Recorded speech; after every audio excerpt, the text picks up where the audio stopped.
समन्ता चक्रवालेषु अत्रा गच्छन्तु देवता सद्धम्मं मुनिराजस्स सुनन्तु सग्गमोक्खदं धम्मස්සවන කාලෝ අයං භදංතා ධම්මස්සවන කාලෝ අයං භදංතා ධම්මස්සවන කාලෝ අයං භදංතා නමෝ තස්ස භගවතෝ අරහතෝ සම්මා සම්බුද්දස්ස නමෝ තස්ස භගවතෝ අරහතෝ සම්මා සම්බුද්දස්ස නමෝ තස්ස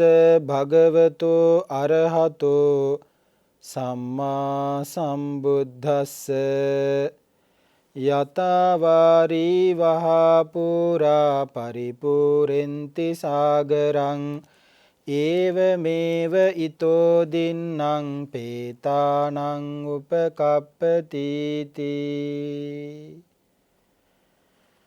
තුන් ලෝකයක් නිවාසනසා වදාළ තුන් ලෝකාග්‍ර ශාන්තිනායක දස බලධාරී සර්වඥ රාජෝත්තම මේ මහා භද්‍ර කල්පයේ ලොව හතරවෙනි වතාවට පහළ වී වදාළ මාගේ ශාස්ත්‍රූ ගෞතම ලෝතුරා සම්මා සම්බුදුරජාණන් වහන්සේටත් 45 වසරක් පුරාවට ගමක් ගමක් පාසා වැඩම කරමින් නිගමක් පාසා වැඩම කරමින් දෙව්ලොව බඹලොව සිසාරා වැඩම කරමින් තුන්ලෝ වැසි සකල සත්වයන්ගේ සංසාර දුක්ගිනි නිවීම පිණිස මහා කරුණාවෙන් යුක්තව දේශනා කොට වදාළ ඒ අසිරිමත් වූ සූ 80000ක් ශ්‍රී සද්ධර්මස්කන්ධයටත් දේශනාගත ධර්මයට අනුව තමන් වහන්සේලාගේ චිත්ත සංතානයන් සකස් කර ගනිමින් මේ ගෝර කටුක සංසාර ගමනින් සදහටම එතර වී වදාළ උතුම් කීනාසව මහරහතන් වහන්සේලා ප්‍රමුඛ ආර්ය මහා සංඝ රත්නයටත් මාගේ හදපිරි නමස්කාරයම වේවා. ශ්‍රද්ධා බුද්ධි සම්පන්න වාසනාවන්ත කාරුණික පින්වතුනි, මේ සූදානම් වෙන්නේ භාග්‍යවතුන් වහන්සේ විසින් දේශනා කරපු ශ්‍රී සද්ධර්ම සාගරයෙන් දිය බිඳකටත් වඩා අඩු පුංචිම පුංචි කොටසක් ශ්‍රවණය කරලා තමන්ගේ ජීවිතය තුළ ඇති වෙලා තියෙන යම් අඩුපාඩුවක් වෙත්නම් ඒ අඩුපාඩු නිවැරදි භාවයට පත් කරගෙන යම් නිවැරදි දෙයක් තියෙනවා නම් ඒ වඩාත් නිවැරදි භාවයට පත් කරගෙන මේ සංසාර ගමනට සමුදීලා උත්තම නිර්වාණ ධාතුව සාක්ෂාත් කර ගන්නටයි මේ ධර්මානුශාසනාවට ඇහුම්කන් දෙන්නේ. පින්වතුනි, භාග්‍යවතුන් වහන්සේ දේශනා කරනවා යම් කෙනෙක් ධර්ම ශ්‍රවණය කරනකොට ඔහු ධර්ම ශ්‍රවණය කළ යුත්තේ කොහොමද කියලා. හරියට දක්ෂ මාලාකාරයෙක් මල් මාලාවක් ගොතනකොට ඔහු ඊටමත් උනන්දුවෙන් ඊටමත් කැමැත්තෙන් එහි සුන්දරත්වය විමසමින් විවිධාකාර මල් එක්කාසු කරගෙන ඒවා එකින් එක අමුණමින් මනාව සුන්දර වුණු මල් මාලයක් නිර්මාණය කරනවා. ආන් ඒ වාගේ භාග්‍යවතුන් වහන්සේ දේශනා කරන්නේ යම් කිසි කෙනෙක් ධර්ම ශ්‍රවණය කරනකොට ඒ ශ්‍රාවකයා අර මාලාකාරයා එක එක මලින් මල අරගෙන මල් මාලය ගොතනවා වගේ ඇහෙන බණ පදයක් ගානේ තමන්ගේ ජීවිතය තුළට පමුණවා ගන්න උත්සාහවත් වෙන්න ඕනේ. ඒ කිව්වේ හොඳට බණ අහගෙන ඉඳලා ඒ ඇහෙන බණපද මතක තියාගන්න උත්සාහවත් වෙන්න ඕනේ. එහෙම මතක තියාගත්තටම මදි. මතක තියාගත්තා වූ බණ ටිකෙන් ටික මෙනෙහි කරන්නත් යම් උත්සාහයක් දරන්න ඕනේ. එහෙම මෙනෙහි කරපු ධර්මය තමන්ගේ ජීවිතය හා සංසන්දනය කරමින් තමන්ගේ ජීවිතයේ තියෙන අඩුපාඩු සකස් කරගෙන භාග්‍යවතුන් වහන්සේගේ ශාසනය තුල පිහිටි ශ්‍රාවකයෙක් බවට පත් වෙන්න යම් උත්සාහයක් දරන්න ඕනේ. එතකොට ඒ අදහස තමන්ගේ හිතවල ජනිත කරගෙනම බණ ඇහුවොත් තමයි එයින් විපුල ඵල නෙලා ගන්න පුළුවන්කම තියෙන්නේ. පින්වතුනි, අපි මේ දිනවල තථාගත ශ්‍රී සද්ධර්මයේ දේශනා මාලාව යටතෙහි පැහැදිලි කරමින් ඉන්නේ පේතවත්තු පාළියේහි සඳහන් වන උරග වග්ගයේහි පේත වත්තු පිළිබඳව. මේ වෙනකොට ධර්මානුශාසනා 8ක් දේශනා කරලා අවසానයි. ඒ ධර්මානුශාසනා 8ේදී අපි පේතවත්වෙහි උරග වර්ගයේහි සඳහන් වෙන പ്രേත වස්තු 7ක් ඔබට කියලා දුන්නා. මං හිතන්නේ ඔබට මතක ඇති කෙත්තූපම പ്രേතවත්තුව, ඊළඟට සූකරමුක, පූතිමුක, පිට්ට දීතලික, තිරෝකුඩ්ඩ, පංචපුත්තකාදක සහ සත්පුත්තකාදක කියන പ്രേතවත්තු 7 අපි කියා දුන්නා.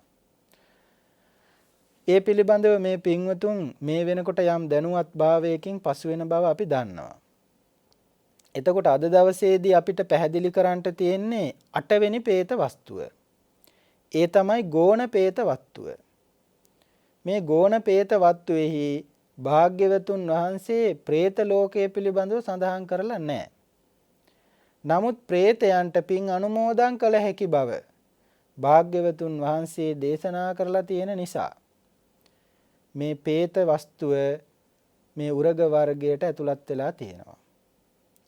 පින්වතුනි, භාග්‍යවතුන් වහන්සේ ජේතවනාරාමෙහි වැඩ වාසය කරන සමයේදී තමයි මේ සිදුවීම සිද්ධ වෙන්නේ. පින්වතුන් දන්නවා ලෝතුරා බුදුරජාණන් වහන්සේලා මේ ලෝකයට පහළ වුණාම උන්වහන්සේලාගේ ජීවිතයෙන් වැඩි කාල සීමාවක් ගත කරන්නේ අනිත් අයට ධර්ම අවබෝධය ලබා දෙන්න. දහවල් කාලයේ නම් බුදුරජාණන් වහන්සේලා මනුෂ්‍ය ලෝකයේහි මිනිස්සුන්ට ධර්ම අවබෝධය ලබා දීම පිණිස උන්වහන්සේලාගේ කාලය වැය කරනවා. රාත්‍රී කාලයේදී නම් දෙවිවරු බ්‍රහ්මයෝ වෙනුවෙන් තමන් වහන්සේලාගේ කාලය කැප කරනවා. පින්වතුනි, භාග්‍යවතුන් වහන්සේ නමක් දවසේ පැය 24න් සැතපීම සඳහා ගත කරන්නේ පැය 2ක් විතරයි. අනිකුත් සෑම කාල සීමාවක්ම මිනිස්සු වෙනුවෙන්, දෙවිවරු වෙනුවෙන්, බ්‍රහ්මයෝ වෙනුවෙන් භාග්‍යවතුන් වහන්සේලා කැප කරනවා.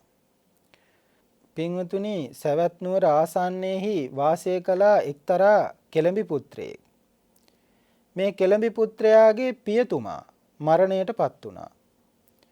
තමන්ගේ තාත්තා මැරුණු ශෝකය නිසා, දුක නිසා උමතුභාවයටපත් වෙලා පාරක් ගානේ ඇවිදිනවා, මගේ පියා කොහෙද ගියේ? මගේ පියා දුටු කෙනෙක් ඉන්නවද? ඔහුට කුමක් සිද්ධ වුණාද? මේ ආදී වශයෙන් දුක් විපාක කියමින්, මේ ආදී විදිහට තමන්ගේ හිතේ තිබුණා වූ ශෝකය අනිත් අයට ප්‍රකාශ කරමින් මේ කෙළඹි පුත්‍රයා ගමක් පාසා ඇවිදිනවා.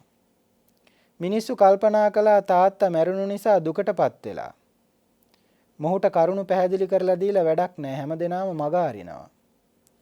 භාග්‍යවතුන් වහන්සේ මහා කරුණා සමාපත්තියට සමවැදිලා ලෝකයේ දෙස බලනකොට උන්වහන්සේගේ නුවණට මේ කෙළඹි පුත්‍රයාව පෙනුණා. භාග්‍යවතුන් වහන්සේට දැනෙනවා කලයක් ඇතුලේ තියෙනා වූ පහනක් වගේ මොහුට සෝවාන් ඵලය සාක්ෂාත් කරගන්න අතීත සංසාර ගමන එනකොට කරගෙන ආපු පින තියෙනවා. ඒ පින මේ වෙලාවේදී ඉස්මතු කරලා ගන්න ඕනේ. බුදුරජාණන් වහන්සේ උදෑසනම පාත්‍රයත් අරගෙන මේ කෙළඹි පුත්‍රයාගේ නිවසට වැඩම කරනවා දාණය සඳහා. භාග්‍යවතුන් වහන්සේ දුරදීම එනවා දැකපු කෙළඹි පුත්‍රයාට පුදුම සතුටකුත් ඇති වුණා. ලෝතුරා බුදුරජාණන් වහන්සේ මගේ නිවසට වැඩම කළේ පළවෙනි වතාවට. බුද්ධෝපස්ථාන සිදු කරන්න අවස්ථාව ලැබිලානේ.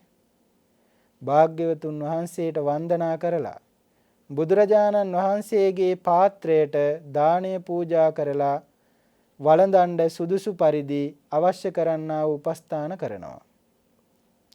බුදුරජාණන් වහන්සේ දාණය වළඳලා අවසානයේදී මේ කෙළඹි පුත්‍රයාගෙන් අහනවා, නුඹ දුකටපත් වෙලා නේද ඉන්නේ?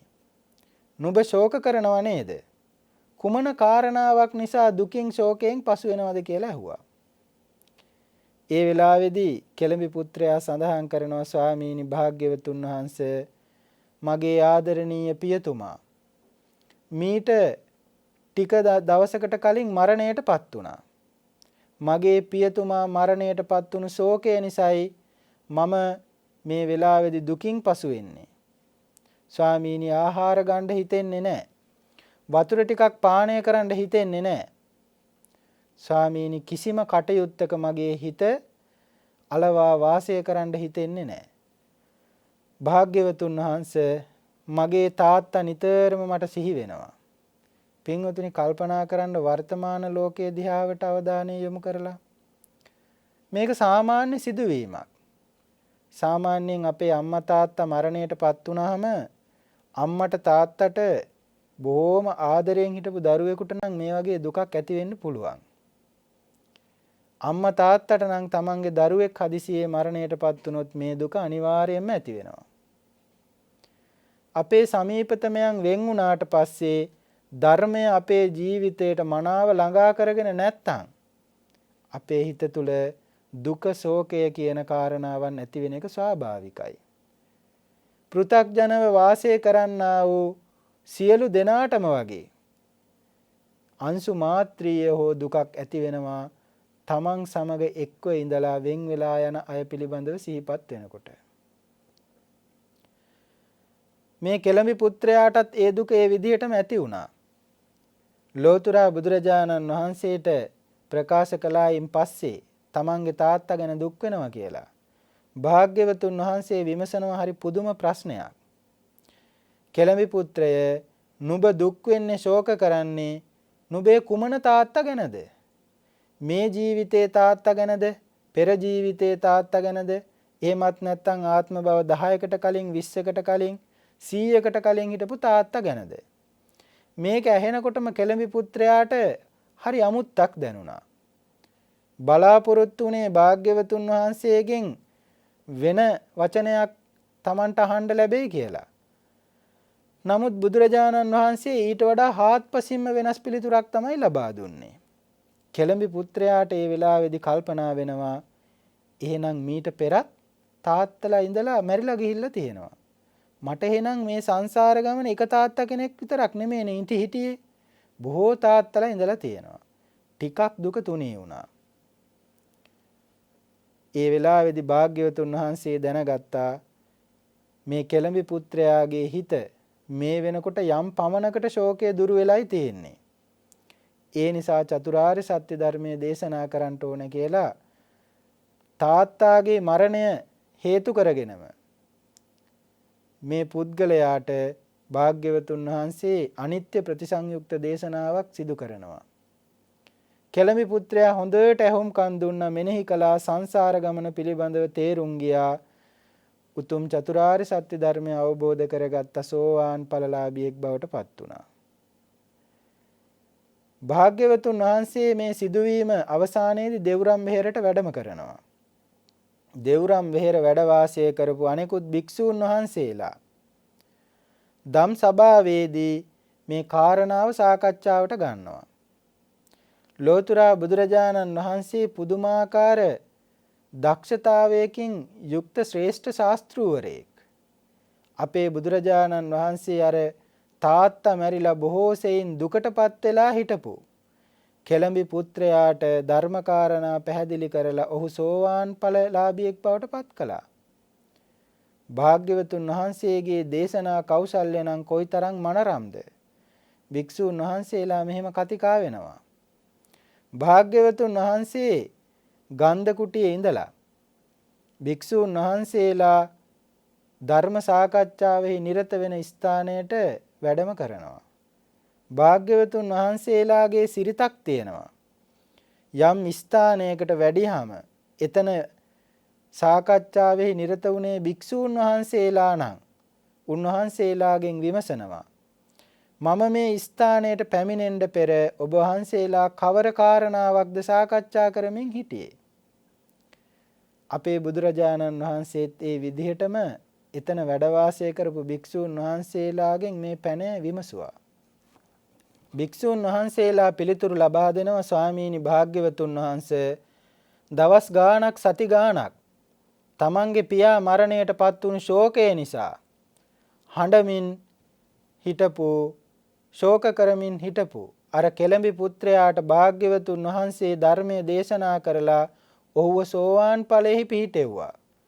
අපි කතා කර කර හිටියේ සාකච්ඡා කරමින් හිටියේ භාග්‍යවතුන් වහන්සේගේ දේශනා විලාසය පිළිබඳව. භාග්‍යවතුන් වහන්සේගේ දක්ෂතාවය පිළිබඳවයි අපි සාකච්ඡා කරමින් හිටියේ. භික්ෂුන් වහන්සේලා භාග්‍යවතුන් වහන්සේට පිළිතුරු දුන්නා. බුදුරජාණන් වහන්සේ ඒ වෙලාවේදී ඒ කාරණාවම මූලික කරගෙන භික්ෂුන් වහන්සේලාට ධර්මපරියායක් දේශනා කරනවා.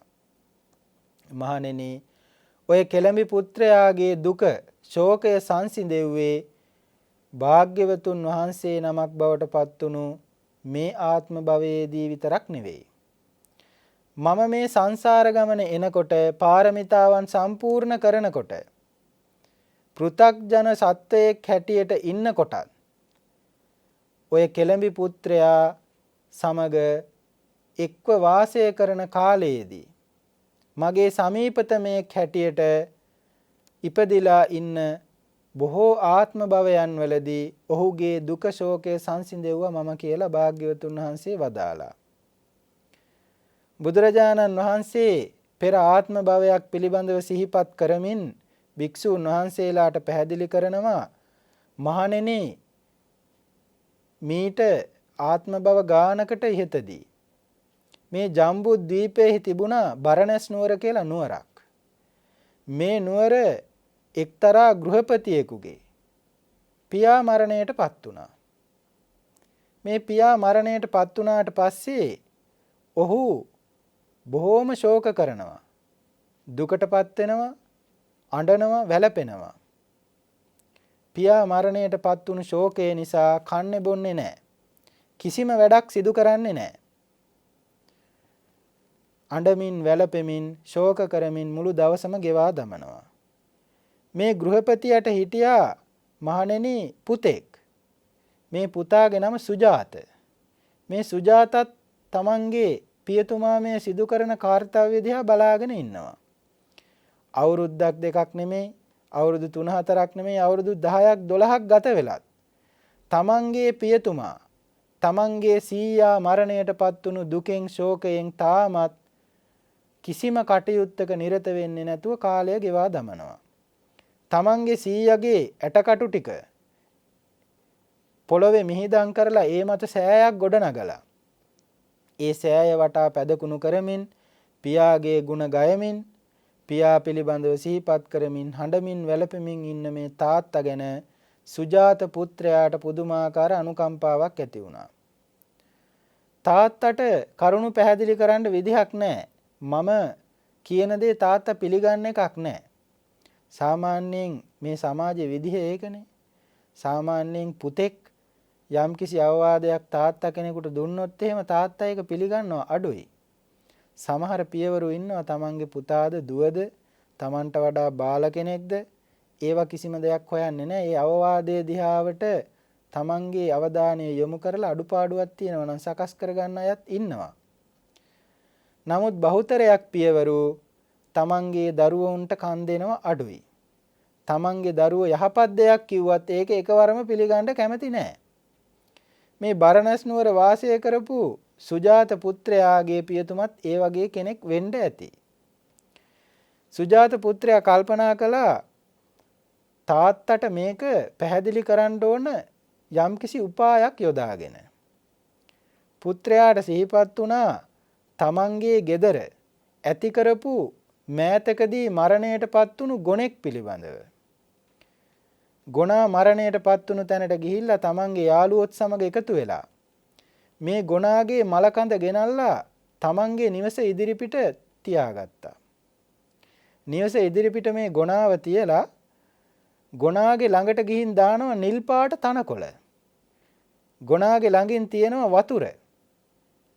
තියලා ගොනාට කතා කරමින් සඳහන් කරනවා අනේ වෘෂභය නුඹ මේ නිල් පාට තනකොළ අනුභව කරන්න. මම මේ බොහොම ආදරෙන් කරුණාවෙන් නුඹ වෙත ලබා දෙන්නා වූ ජලය පානය කරන්න. ඇයි නුඹ කතා කරන්නේ නැත්තේ? නුඹට කුමක් වෙලාද? නුඹ නැගිටලා මේ නිල් තනකොළ අනුභව කරලා මේ පැම් පානය කෙරුවොත් තමයි මගේ හිතට සතුටක් ඇති වෙන්නේ. නැත්තම් මගේ හිත කවදාකවත් සතුටු වෙන්නේ නැහැ කියලා ගොනා ඉස්සරහට ගිහිල්ලා අර සුජාත පුත්‍රයා විලාප කියනවා. තමන්ගේ පියා මරණයටපත් වුණු ශෝකයෙන් දුකෙන් පසු වෙන තාත්තට මේ දර්ශනය දකින්න ලැබෙනවා. කල්පනා කළා මගේ පුතා උමතුභාවයටපත් වෙලා. මගේ පුතාට කුමක් හෝ මානසික ව්‍යාධියක් වැළඳිලා ඇති. පුතාගෙන් කරුණ විමසන්න ඕන කියලා තාත්තා පුතා ළඟට ගිහිල්ලා ඔළුව අත ගාලා සඳහන් කරනවා පුතණුවනි නුඹ උමතු වෙලාද? මේ මැරිච්චි ගොනෙක් ළඟට තනකොළ ගෙනල්ලා දාලා මේ මැරිච්චි ගොනෙක් ළඟට වතුර ගෙනල්ලා දාලා මොහුට මේවා අනුභව කරන්න කියනවා පානය කරන්න කියනවා. මේ මැරිච්චි ගොනෙක් නැවත නැගිටලා මේවා කොහොම ආහාරයට ගන්නද? කොහොමනම් පානය කරන්නද? මේක નિરර්ථක වැඩක් නේ. නුඹට ඇයි මේක තේරෙන්නේ නැත්තේ කියලා ඇහුවා. ඒ වෙලාවේදී පුතා සිනා වෙලා සඳහන් කරනවා පියතුමනි මේ ගොනා මරණයටපත් වෙලා තාම දින කීපයයි. මේ ගොනාගේ කකුල් හතර හොඳට තියෙනවා. හිස හොඳට තියෙනවා. ශරීරයේ අඩපණ වුණත් හම්මස් ඇට ඇටනහර මිදුළු සියල්ල පිහිටලා තියෙනවා. මම මේ ආයාචනය කරනකොට සමහර විට මොහු නැගිටීවි. මොකද තාම ශරීරය හොඳට තියෙන නිසා. මරණයටපත් වෙලා විඥාණය මෙතනින් චුත වුණත් ශරීරය තියෙනවා. ඒ නිසා මොහුට නැගිටින්න යම් හෝ අවස්ථාවක් තියේවි. ඒ නිසයි මම මොහු ඉදිරියේ මේ නිල් තනකොළ තියලා වතුර තියලා ආයාචනා කරන්නේ. නමුත් පියතුමනි ඔබ දෙස බලන්න අපේ මුත්තණුවන් මරණයටපත් වෙලා අවුරුදු 10ක් 15ක් ගත වෙලා. මේ වෙනකොට මුත්තණුවන්ගේ ඇටකටු පවා දි รา පත් වෙන්න ඇවිල්ලා. ඔබ මුත්තණුවන්ගේ ඇටකටු එකතු කරලා සෑයක් බැඳගෙන තියාගෙන ඔහු පිළිබඳව හිතමින් අඬනවා. එතකොට පියතුමනි මම කරන දේට වඩා ඔබ කරන දේ දුෂ්ප්‍රාඥ වැඩක් නේද කියලා පියතුමාගෙන් ඇහුවා. පියතුමාට ඒ වෙලාවේදී තමයි සිහිපත් උනේ තමන්ගේ අඩුපාඩුව මොකක්ද කියලා. තමන්ගේ පුත්‍රයා තමන්ට මේ කාරණාව පැහැදිලි කිරීම සඳහා කරපු සම්‍යක් ප්‍රයෝගයක් කියලා පියතුමාට වැටහුණා. පුතාට ඒ වෙලාවේදී ප්‍රශංසා කරමින් තාත්තා උදාන වාක්‍ය ප්‍රකාශ කරනවා. ආදිත්තං වත මේ සන්තං ගතසිත්තංව පාවකං වාරිනාවිය ඕසින්චං සබ්බං නිබ්බාපයේ දරං. මගේ ලෙයින් උපන්නා වූ ප්‍රඥාවන්ත සුජාත පුත්‍රයා මගේ හිතේ තිබුණා වූ ශෝක ගින්න මේ වෙනකොට නිමාවටපත් කළා. හරියට කොයි වගේද ගිතෙල් දාපු ගින්නක් බොරබොරා නැගෙනකොට මිහිරි ජලය සීතල ජලය ඉහලා ඒ ගින්න සහ මුලින්ම නිවා දැම්මා වගේ මගේ පියා මරණයටපත් වීම නිසා මගේ හිතේ ඇති වෙලා තිබුණු ශෝකාන්ධකාරය දුරු කරලා දැම්මා. අබ්බුල්හං වත මේ සල්ලං ශෝක හදයන් නිස්සිතං යෝ මේ ශෝක පරේතස්ස පිතු ශෝකං අනුපාදී. මගේ පුතා සිදු කරන ලද මේ ක්‍රියාව නිසා මගේ හිතේ තිබුණා වූ ශෝකය නැමැති හුල ගැලවිලා ගියා. මගේ තාත්තා පිළිබඳව මගේ හිතේ තිබුණා වූ දුක තුනී වෙලා ගියා. මගේ ලෙයින් උපන්නා වූ පුත්‍රයා කොයිතරම්නම් ශ්‍රේෂ්ඨයෙක්ද කියලා එදා ඒ පියතුමා තමන්ගේ පුතාට ප්‍රශංසා කරනවා. ස්වාහං අබ්බුල්හා සල්ලෝස්මි සීති භූතෝස්මි නිබ්බුතෝ න සෝචාමි න රෝදාමි තව සුත්වාන මානව. පුතණුවනි මම ඉතින් මෙතනින් එහාට ශෝක කරන්නේ නැහැ. මගේ පියා මරණයටපත් වුණා කියලා මම අඬන්නේ නැහැ. වැළපෙන්නේ නැහැ. දුක් වෙන්නේ නැහැ. මට මේ ලෝකෙහි උපන්නා වූ සියලුම දෙනා මැරෙනවා කියන කාරණාව නුඹ කියලා දුන්නා. නුඹ සැබවින්ම සුජාත පුත්‍රයෙක්මයි කියලා නැවත නැවතත් තමන්ගේ පුතාට ප්‍රශංසා කරනවා. ඒවං කරොන්ති සප්පඤ්ඤා යේ හොන්ති අනුකම්පකා විනිවත්තයන්ති සෝකම්මා සුජාතෝ පිතරං යතාති. ලෝතුරා බුදුරජාණන් වහන්සේ පූර්වාපර සංදි ගලපලා අවසානයේදී භාග්‍යවතුන් වහන්සේ ගාථාවක් දේශනා කරනවා.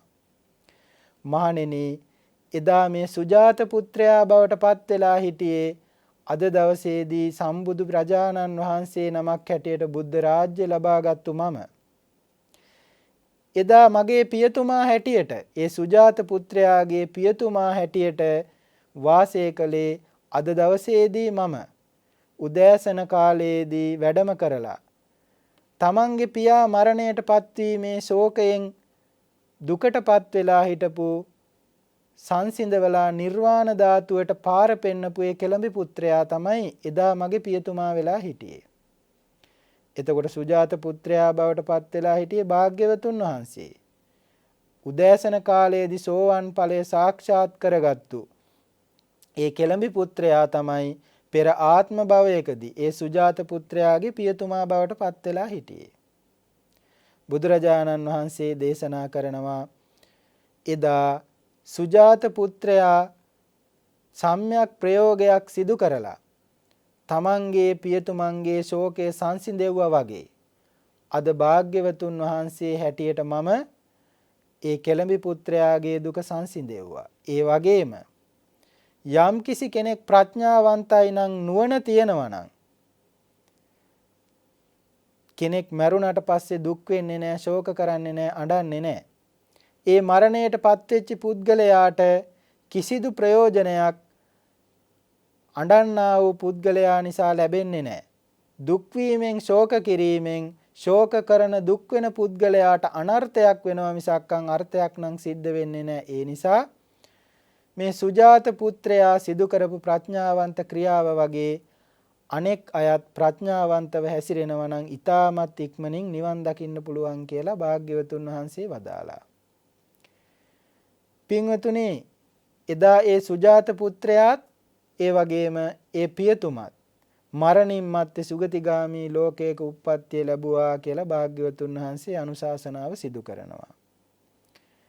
භාග්‍යවතුන් වහන්සේ දේශනා කරනවා යම් කිසි කෙනෙක් මරණයට පත් වුණාට පස්සේ ඒ පුද්ගලයා පිළිබඳව අඬන්නේ ශෝක කරන්නේ නැතුව මිය පරලොව ගියපු තමන්ගේ ඥාතීන්ට පින් අනුමෝදන් කරනවා නම් අන්න ඒ නිසා තමන්ගේ ජීවිතයට තවත් කුසලයක් එකතු වෙනවයි කියලා වදාලා. බුදුරජාණන් වහන්සේ මේ දේශනාව අවසන් වෙනකොට එතන හිටපු ස්වාමීන් වහන්සේලා ධර්ම අවබෝධය ලබනවා. ඒ ස්වාමීන් වහන්සේලාගේ හිතේ තිබුණු ගැටලුවත් විසඳෙනවා.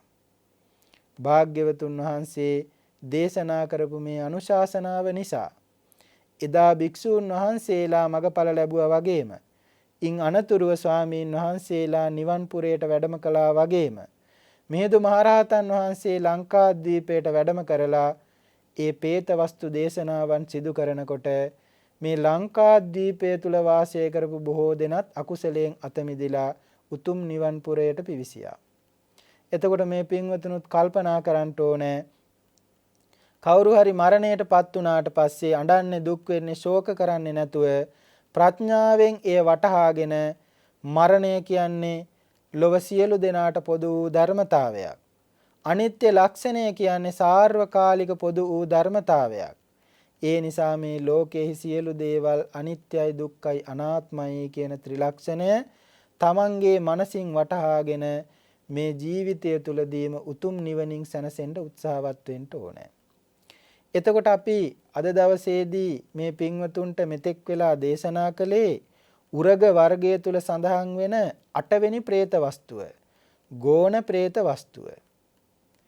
ඊළඟට අපිට මේ පින්වතුන්ට පැහැදිලි කරන්නට යෙදিলা තියෙන්නේ 9 වෙනි പ്രേත වස්තුව. මේකේ නම තමයි මහා පේසාකාර പ്രേත වස්තුව.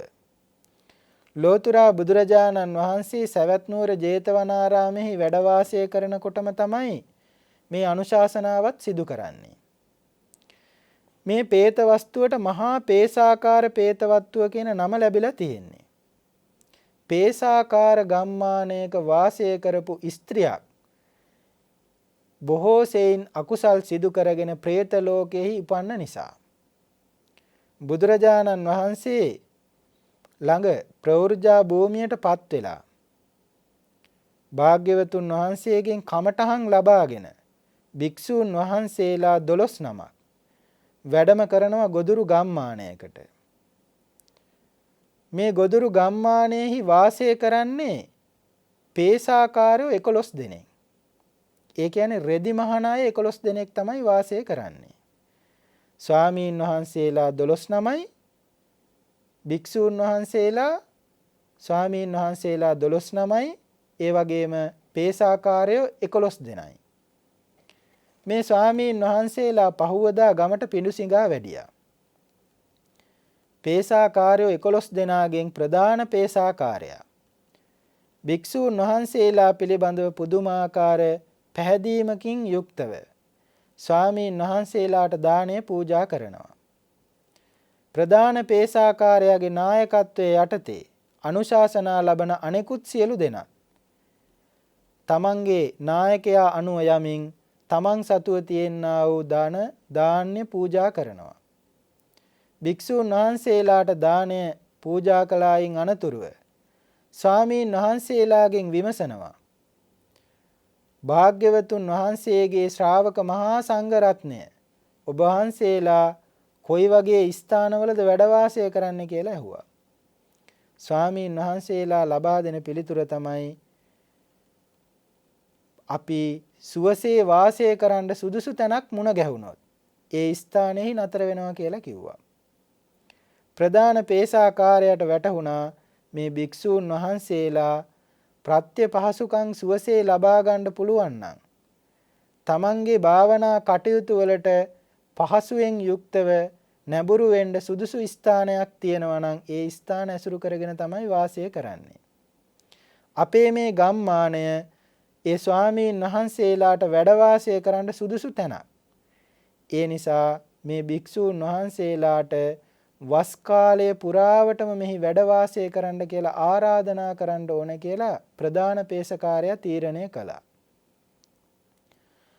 තමන්ගේ ගමේ වාසය කරපු අනෙකුත් අයත් සමග සාකච්ඡා කරගෙන ස්වාමීන් වහන්සේලාට ආරාධනා කරනවා ස්වාමීනි අප කෙරෙහි අනුකම්පාවෙන් වස් 3 මාසය පුරාවට අපේ ගම්මානයේහි වැඩ වාසය කරන සේක්වා කියලා ආරාධනාව කළා.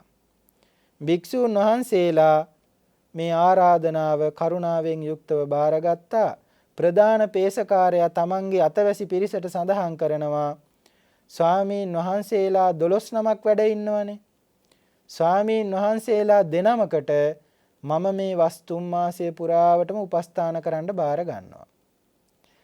ඒ භික්ෂූන් වහන්සේලාට දාණය, ස්වාමීන් වහන්සේලාට ගිලම්පස, ස්වාමීන් වහන්සේලාට සේනාසන, ස්වාමීන් වහන්සේලාගේ අඩුපාඩු මොනවද කියලා විමසලා අපි උන්වහන්සේලාට උපස්ථාන කරමු. මම ස්වාමීන් වහන්සේලා දෙනමකට උපස්ථාන කරන්නම්. ඔබලා එක ස්වාමීන් වහන්සේ නමකට බැගින් උපස්ථාන කරන්න. එතකොට ස්වාමීන් වහන්සේලා 12 නමටම අවශ්‍ය කරන්නා වූ උපස්ථානයන් ලැබෙනවා.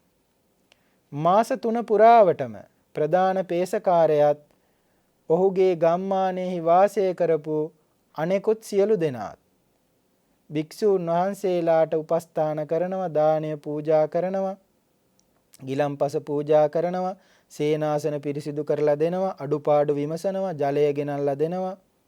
මේ සියලුම උපස්ථානයන් සිදු කරන අතරතුර ප්‍රධාන පේසකාරයාගේ බිරිඳ කල්පනා කළා බොහෝම අමාරුවෙන් ධන දාන්නේ වස්තු සම්පත් උපයාගන්නේ. රෙදි මහලා රෙදි වියලා තමයි සියල්ලම උපයා සපයා ගන්නේ. මේ සියලුම ධනය ශ්‍රමණ බවත් ගෞතමයන්ගේ ශ්‍රාවකයන් වෙනුවෙන් වියදම් කරනවා. මෙහෙම වියදම් කරන්න ගියොත් අපිට අවසානයේදී කණ්ඩ බොණ්ඩ දෙයක්වත් ඉතුරු වෙන එකක් නැහැ. තමන්ගේ ස්වාමි පුරුෂයාගේ කටයුත්ත පිළිබඳව ප්‍රශංසා මුඛයෙන් කතා කළේ නැහැ, නින්දා කළා, අපහාස කළා. ස්වාමි පුරුෂයාගේ දානාදී පින්කම් කටයුතු වලට බාධා වෙන පරිදි විවිධාකාර කටයුතු වල නිරත වුණා. ප්‍රධාන පේසකාරයා කල්පනා කළා මට මේ පින්කම හරියට සිදු කරගන්න නම් මයත් සමග කටයුතු කරලා හරියන්නේ නැහැ. මයව නිවසේහි ප්‍රධාන ගෘහණිය විදිහට පත් කරන්නේ නැතුව ඇය ටික දවසකට මේ නිවසෙන් ඉවත් කරන්න ඕනේ. එහෙම කල්පනා කරලා තමන්ගේ භාර්යාව ටික දවසකට නිවසෙන් පිටත් කරලා තමන්ගේ බාල නැගණිය ඒ නිවසට කැඳවාගෙන ආවා. තමන්ගේ බාල නැගණිය භාග්‍යවතුන් වහන්සේ පිළිබඳව ශ්‍රද්ධාවෙන් යුක්තව කටයුතු කරන කෙනෙක්. ධර්ම රත්නය පිළිබඳව මහා සංඝ රත්නය පිළිබඳව පැහැදීමෙන් කටයුතු කරන නිසා ඇයට නිවසේහි ප්‍රධාන තනතුර ලබා දුන්නා. වස් 3 මාසය පුරාවට ප්‍රධාන පේසකාරයාගේ බාල දියණියත් ඒ වගේම ඒ පේසාකාර ගමේ වාසය කරන්නා වූ අනෙකුත් පිරිසත් අර ස්වාමීන් වහන්සේලාට උපස්ථාන සිදු කරනවා. වස් කාලයේ අවසානයේදී විශාල දානයක් පූජා කරලා ඒ භික්ෂූන් වහන්සේලාට සිවුර බැගින් පූජා කරනවා. ස්වාමීන් වහන්සේලාට මේ සිවුරු පූජා කරලා දානය පූජා කරලා බොහෝම සන්තුටු සිතින් වාසය කරනකොට වස් කාලයේ අවසානයේදී අර ප්‍රධාන බිරිඳ නැවතත් නිවසට පැමිණෙනවා. පේසකාරයාගේ බිරිඳ ඇවිල්ලා බලනවා තමන්ගේ නිවසේ මොනවද අඩුපාඩු. බොහෝ සෙයින් ධන දාන්‍ය වස්තු සම්පත් වියදම් වෙලා. පේසකාරයා ළඟට ගිහිල්ලා සඳහන් කරනවා නුඹ මහා අපරාධකාරයෙක්. නුඹ මහා විනාශකාරයෙක්. බොහොම අමාරුවෙන් උපයා සපයා ගත්තා වූ ධන දාන්‍ය වස්තු සම්පත් අර ශ්‍රමණ ශාක්‍ය පුත්‍රයන්ගේ සුව පහසුව වෙනුවෙන් නුඹ වියදම් කළා නේද? අර මුඩු මහණුන්ගේ සුව පහසුව වෙනුවෙන් ඔබ මේ සියලු ධන දාන්‍ය වස්තු සම්පත් වියදම් කරපුවම අපි ඉස්සරහට ජීවත් වෙන්නේ කොහොමද කියලා අර ප්‍රධාන පේසකාරයාට දොස් කියනවා තමන්ගේ බිරිඳ. ඒ විතරක් නෙමෙයි පේසකාරයාට ශාප කරනවා. බිරිඳ විසින් සඳහන් කරනවා නුඹ 3 මාසයක් පුරාවට මේ මුඩු ශ්‍රමණයන් වෙනුවෙන් දෙන ලද ආහාර සියල්ල නුඹට ඉදිරි ආත්ම භාවයකදී අසූචි මල මුත්‍ර බවට පත් වෙලාම ආපහු ලැබෙන්න ඕනේ. නුඹ වස් කාලයේ අවසානයේදී ඒ ශ්‍රමණ බවත් ගෞතමයන්ගේ ශ්‍රාවකයන්ට ඒ මුඩු මහණුන්ට පූජා කරපු යම් වස්ත්‍රයක් තියෙනවා නම් ඒ වස්ත්‍ර වෙනුවට නුඹට ගිනිගෙන දැවෙන්නා වූ අයෝමය වස්ත්‍ර ඉදිරි ආත්ම භවයකදී ලැබෙන්න ඕනේ. ප්‍රධාන පේසකාරයාගේ බිරිඳ සිදු කරපු ශාපය මොකක්ද? මුඩු මහණුන්ට ලබා දුන්නා වූ දාණය ඉදිරි ආත්ම භාවයකදී නුඹට අසූචි මල මුත්‍ර බවට පත් වෙලා ලැබෙන්න ඕනේ. පූජා කරපු වස්ත්‍ර වෙනුවට ගිනිගෙන දැවෙන්නා වූ යකඩ වස්ත්‍ර නුඹට ලැබෙන්න ඕනේ කියලා යම්කිසි ශාපයක් සිදු කළා. කාලය ගත වුණා. ප්‍රධාන පේසකාරයාගේ බිරිඳත් ඒ ගම්මානයේ වාසය කරපු සියලු දෙනාත් මරණයටපත් වුණා.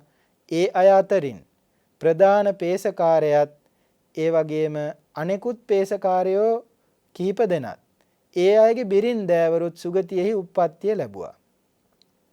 ප්‍රධාන පේසකාරයා මහ විශාල පර්වතයක් අසල නුග වෘක්ෂයක තමයි වෘක්ෂ දේවතාවෙක් හැටියට වාසය කරන්නේ.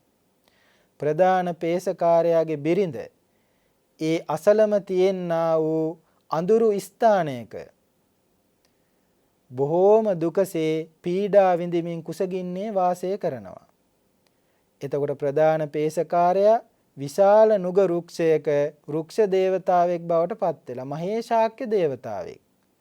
ප්‍රධාන පේසකාරයාගේ බිරිඳ ඒ අසලම අඳුරු ස්ථානයක ප්‍රේතියක් විදිහට උප්පත්තිය ලැබලා වෘක්ෂ දේවතාවා මේ ස්ථානයේ වාසය කරන බව දැනගත්තු ප්‍රේතිය ඇවිල්ලා ඔහුට සඳහන් කරනවා ස්වාමීනි මම ඔබතුමාගේ මනුස්ස ජීවිතයේ බිරිඳ. ඒ නිසා මම මේ විඳින්නා වූ දුකෙන් ගලවා ගන්නට ඔබට විතරයි පුළුවන්. ස්වාමීනි මට බඩගිනි. ස්වාමීනි මම නිර්වස්ත්‍රව වාසය කරන්නේ. මට ආහාර ලබා දෙන්න වස්ත්‍ර ලබා දෙන්න කියලා ඉල්ලා හිටියා. වෘක්ෂ දේවතාව මොකද කරන්නේ? තමන්ගේ බිරිඳ පිළිබඳව අනුකම්පාවෙන් දිව්‍ය භෝජන ලබා දුන්නා. ඒ සියලු දිව්‍ය භෝජන සැනකින් මල මුත්‍රි අසුචි බවට පත් වුණා. වස්ත්‍ර ලබා දුන්නා, දිව්‍ය සලුපිලි ලබා දුන්නා. ඒ සියලු වස්ත්‍ර ගිනිගෙන දිලිසෙන්නා වූ යකඩ වස්ත්‍ර බවට පත් වුණා. පින්වතුනි බලන්න අකුසලයක තියෙනා වූ දුක්ඛිත ස්වභාවය කොච්චරක්ද කියලා. තමන් විසින් අනුන්ට සිදු කරපු ශාපය පෙරලා තමන්ට ආපු විදිහ. කාලයක් ගත වුණා. සෑම දවසකම ඇවිල්ලා රුක්ෂ දේවතාවගෙන් ආහාර ඉල්ලනවා, රුක්ෂ දේවතාවගෙන් වස්ත්‍ර ඉල්ලනවා. ඔහු ඒවා ලබා දෙනවා. නමුත් ඇයට ඒවා භාවිතා කරන්න ආහාරයට ගන්න අවස්ථාව ලැබෙන්නේ නැහැ. ආහාරයක් නම් මල මුත්‍රා අසුචි වෙනවා, වස්ත්‍රයක් නම් ගිනිගෙන දැවෙන්නා වූ යකඩ වස්ත්‍ර බවට පත් වෙනවා. මේ අතරතුරදී භාග්‍යවතුන් වහන්සේගේ ශ්‍රාවක වුණු ස්වාමීන් වහන්සේ නමක් ගමනක් පිටත් වීම සඳහා වනාන්තරයට පිවිසෙනවා. මාර්ගය වැරදෙනවා. රාත්‍රී කාලයේ උදා වෙනවා. රාත්‍රී කාලයේදී ගැල්කරුවන් නවාතැන් ගන්නා වූ ස්ථානයක කෙළවරේම නවාතැන් අරගෙන සැතපෙනවා. මේ ස්වාමීන් වහන්සේට ගමන් විඩාව නිසා උදෑසන කාලයේදී අවදි වුණේ නැහැ. පහුවදා හවස් වෙනකම්ම නිින්ද ගියා. පහුවදා හවස නැගිටලා බලනකොට ගැල්කරුව සියල්ලම එතනින් ඉවත් වෙලා ගිහිල්ලා. ස්වාමීන් වහන්සේට මාර්ගය වැරදුනා. හෙමින් පාගමනින් වැඩම කරනකොට වෘක්ෂ දේවතාවාගේ නුග වෘක්ෂයෙහි විමානය සමීපයට එන්ට සිද්ධ වුණා. වෘක්ෂ දේවතාවාට ස්වාමීන් වහන්සේලාට සංඝෝපස්ථාන සිදු කරලා පුරුදුයිනේ. මනුෂ්‍ය වේශයෙන් පෙනී ඉඳලා ස්වාමීන් වහන්සේට කරුණු සඳහන් කරනවා. ස්වාමීනි මම වෘක්ෂ දේවතාවෙක්.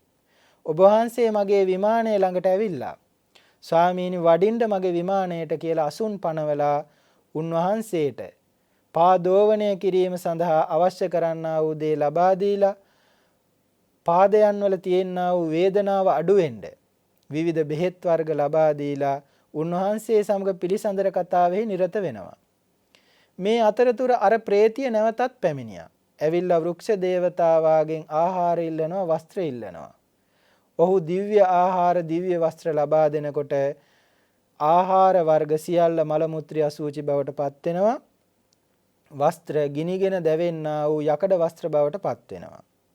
ස්වාමීන් වහන්සේත් මේ කාරණාව දැක්ක විමසනවා. මේ කවුද? නුඹ අඳුරන කෙනෙක්ද? ඒ වෙලාවේදී ඒ වෘක්ෂ දේවතාවා ප්‍රකාශ කරනවා බරියා මමේසා අහූ බදන්තේ අදායිකා මච්චරිනී කදරියා සාමං දදන්තං සමන බ්‍රාහ්මනානං අක්කෝසති පරිභාසතිච. ස්වාමීනි මේ වෙන කවුරුවත් නෙමෙයි. පෙර ආත්මයේදී මනුෂ්‍ය ලෝකේ වාසය කරනකොට මගේ ප්‍රධාන බිරිඳ මේ. ඇය කිසිවෙකුට කිසිම දෙයක් දෙන්න කැමති වුණේ නැහැ. මසුරුකමින් යුක්තව වාසය කළා. ස්වාමීනි පේසකාර ගම්මානයේහි අපි වාසය කරපු සියලු දෙනා එක්ව භික්ෂූන් වහන්සේලා 12 නමකට වස් කාලය පුරාවට අප උපස්ථාන කළා. නමුත් මම ඒ කිසිම දෙයකට සම්බන්ධ වුණේ නැහැ. ඇය ඒ සියලු දේවල් වලට නිඳා කළා, අපහාස කළා.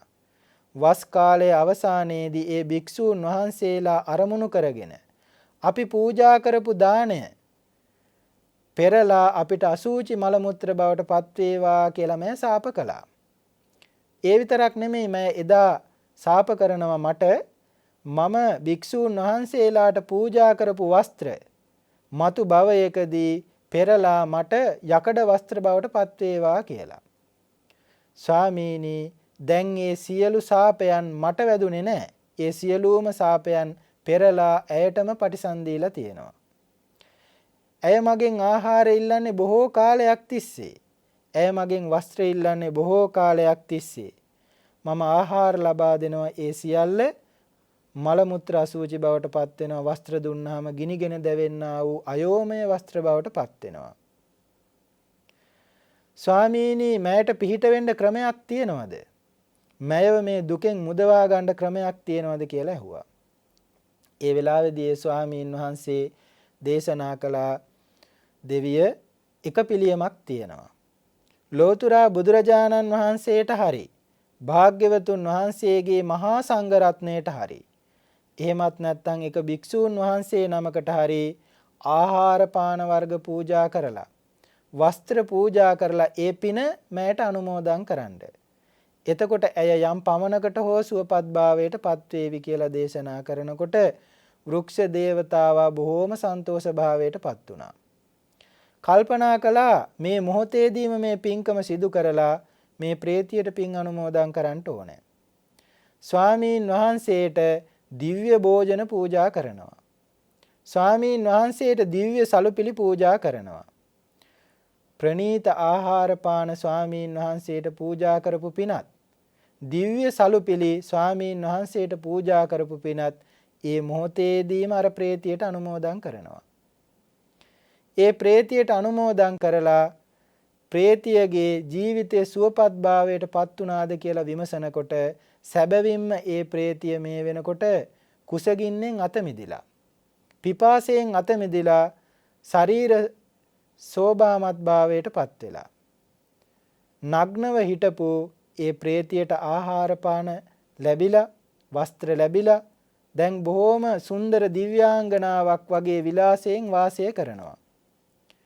ස්වාමීන් වහන්සේටත් වෘක්ෂ දේවතාවාටත් මේ ප්‍රේතිය සුවපත් භාවයට පත්ව ඉන්න විදිහ දැක්කම පුදුම සතුටක්. ස්වාමීන් වහන්සේ වෘක්ෂ දේවතාවාට ධර්මය දේශනා කරලා තව තවත් කුසලයේ තුල සමාදන් කරවලා උන්වහන්සේ වඩිනවා ජේතවනාරාමයට.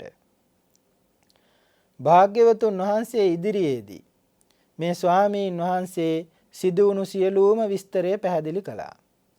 භාග්‍යවතුන් වහන්සේ ඒ වෙලාවේදී ඒ ස්ථානයට රැස්වුණු මහා ජනතාව ඉදිරියේදී මේ പ്രേත වස්තුව දේශනා කරනවා.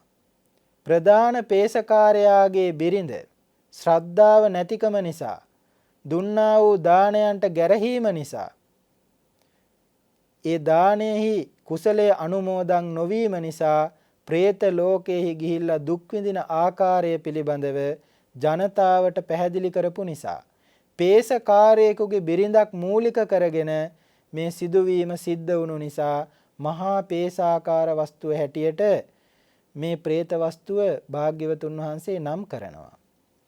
පින්වතුනි කල්පනා කරලා බලන්න අපේ ජීවිතවල ශ්‍රද්ධාව කියන ගුණධර්මය නැත්තම් අශ්‍රද්ධාවෙන් යුක්තව අපි කටයුතු කරනවා නම් තද මසුරුකමින් යුක්තව කටයුතු කරනවා නම් අනුන් දෙන දේ පිළිබඳව හිතේ සතුටක් ඇති කරගන්නේ නැතුව අනිත් අය දන් දෙනකොට ඒවට නිඳා කරනවා නම් අපහාස කරනවා නම් ශාප කරනවා නම් ඒ වාගේ අකුසලයන් නිසා අපිටත් අනාගතයේදී මේ වගේ പ്രേත ලෝකවල උපදින්න සිද්ධ වෙන්න පුළුවන්.